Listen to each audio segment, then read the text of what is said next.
While the US has gone down the route of stealth with the Fa-22, Britain and its European partners have gone for super maneuverability while creating their own advanced strike plane, the Eurofighter Typhoon.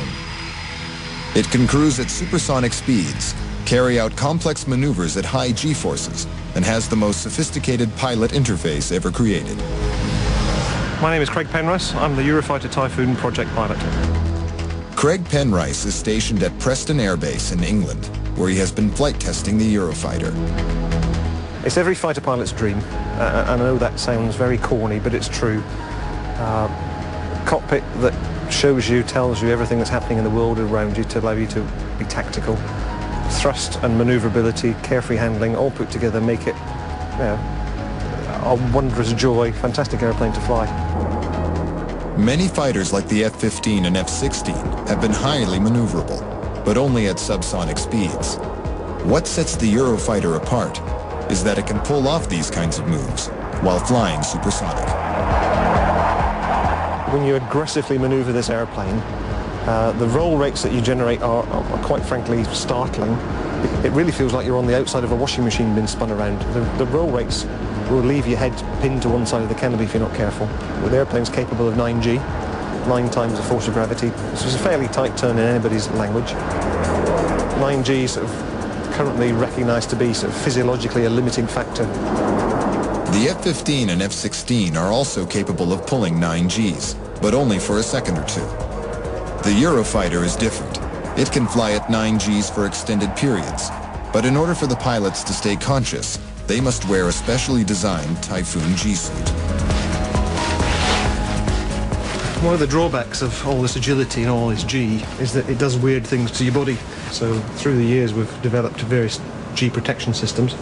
But with Eurofighter being that much more of a high G airplane, we obviously have to give the pilot the best chance of not losing consciousness. So in addition to G trousers, we have inflatable boots in here. We connect the G suit trouser connection here into the boot. That allows the air to be forced down into bladders that are in the boot. They inflate, squeeze my foot, and just further increase the coverage of this G protection device. A matching pair.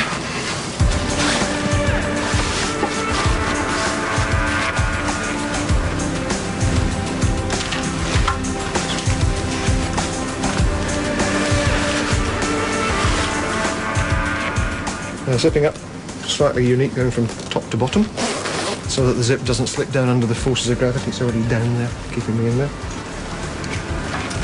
Flying helmet, providing impact protection, crash helmet, providing communications. We take this airplane to places that without this equipment you just simply wouldn't survive. This suit can keep the pilot alert and conscious while pulling 9Gs almost indefinitely, crucial when engaging the enemy at 12,000 meters. The Eurofighter is a lethal killing machine and can carry up to 10 air-to-air missiles, air-to-surface missiles, and anti-tank bombs. The targeting systems for these weapons appear on a head-up display or inside the pilot's visor, so they can aim and fire them without ever having to look down. When you're in a dogfight with somebody, you really don't want to take your eyes off the guy you're fighting, because he can do something while you're not looking. So many fights have been lost in the past where somebody's looked inside the cockpit to check his height or his speed or his fuel and looked back outside, and lo and behold, the bad guy's disappeared. We don't need to do that with our helmet. We can keep our eyes locked onto the bad guy and have in our immediate field of view all the information we need. It's a huge tactical advantage.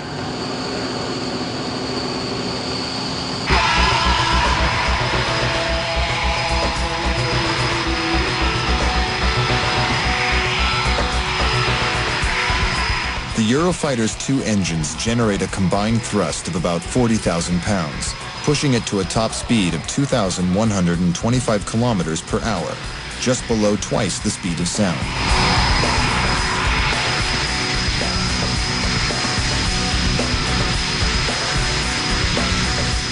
When you let the brakes off on the runway with full power, you're accelerating at 30 knots per second. That's about 35, 36 miles per hour every second.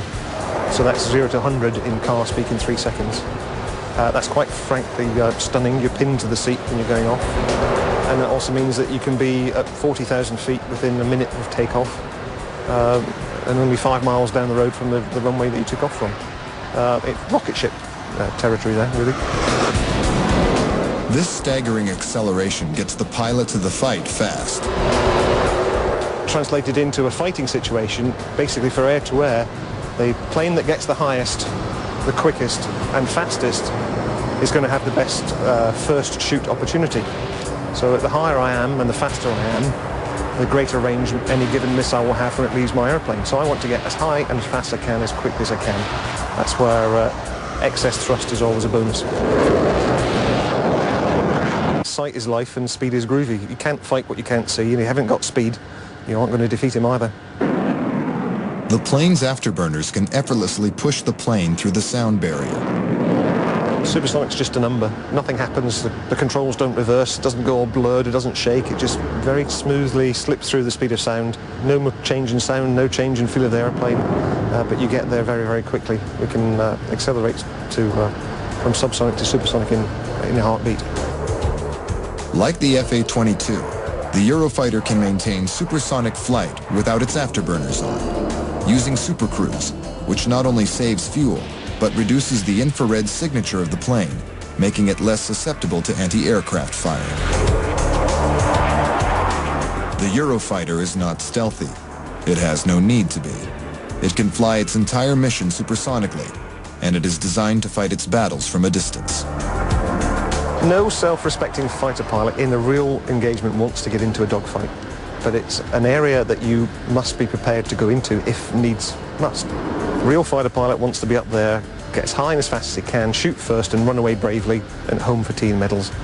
But there will be situations where a close identity or getting into a dogfight is required. So as well as the performance to get high and fast, you also have to have the ability to maneuver in a close-in dogfight. Like other modern strike planes, the Eurofighter has an inherently unstable design. It is built with a triangle-shaped delta wing and 2 small canards on the front. To turn 20,000 kilograms of unstable metal into an agile fighter requires 3 massive computers, which control the plane using a revolutionary software system called carefree handling. Carefree handling in the airplane simply means that I don't have a care in the world when it comes to maneuvering my airplane. The flight control computers are constantly looking at what speed height I've got and will limit their response appropriate to the state the airplane's in. So I don't have to worry about exceeding any limit. The airplane will look after me. You simply point the airplane where you want it to go and let go of the stick and it will continue to going there forever and a day. If you put all the things together, such as carefree handling, the thrust of the engines and the performance of the airplane, you take so much of the workload away from the pilot, and he simply just has to maneuver in relation to the other airplane. You don't have to worry about the limits, you don't have to worry about anything else, just get on and fight the fight.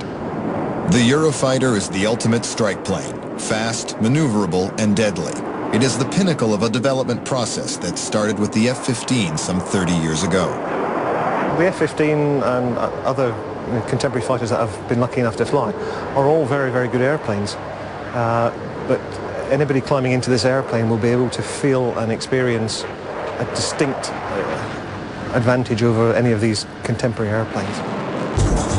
The latest strike planes are the most advanced piloted military airplanes ever produced, but they may also be the last. As technology continues to develop with more aerodynamically unstable machines, capable of ever faster speeds and maneuverability, there is a problem. It is not computing, airframe design, or materials. It is human physiology. The human body simply cannot survive the astonishing G-forces the planes could achieve. It could be that the JSF, Raptor, and Eurofighter are the last strike planes ever to be flown by humans.